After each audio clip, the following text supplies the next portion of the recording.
নির্বাচন যেদিন হবে তার 2 দিন আগে থেকে ফেসবুকে এমন লেখালেখি হবে যে নুরুল ইসলামের একটা পাওয়া হয়ে গেছে, নুরুল ইসলামের হাত চোখ উঠে গেছে, তাহলে অ্যারেস্ট হয়েছে, তাহলে খুন করে ফেলেছে, তাহলে 3 খুন করছে, অ্যারেস্ট হয়েছে, এরকম নানান কথা লিখতে পারে। এই মানুষ যেন বুঝে যে এইটা গুজব যেন এইটা বুঝা তার জন্য প্রভাবিত না হয়, আল্লাহ তুমি সে ব্যবস্থা।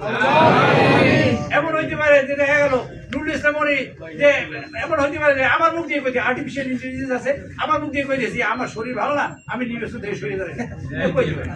আল্লাহ এই জন্য মানুষ বোঝে, সেই তৌফিক তাদের দিয়ে।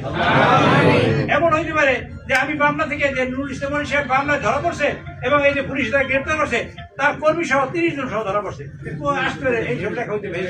আল্লাহ এইসব যে গুজব এই যে মানুষ বুঝে, আল্লাহ তুমি শিখতে। এমন হইতে পারে নির্বাচনের আগের দিন, এমন হইতে পারে যে প্রধান নির্বাচন কমিশনার অথবা আমাদের জেলা প্রশাসক অথবা প্রধান উপদেষ্টা তিনি তার মুখ দিয়ে বলতেছেন এই নির্বাচনের পরিবেশ নাই, আমরা নির্বাচন বাতিল ঘোষণা করলাম, করতে পারে আর্টিফিশিয়াল ইন্টেলিজেন্স দিয়ে। মানুষ যেন বুঝে অর্থাৎ এটা গুজব, এই গুজবে যেন কান্না দেয়, আল্লাহ সেই ব্যবস্থা আল্লাহ হইতে পারে এরকম যে বলতে পারে যে এরকম নুরুল ইসলামের একজন চিফ এজেন্ট বেতাকিতে ধরা পড়ছে 3 কোটি টাকা সহ গাড়ি সহ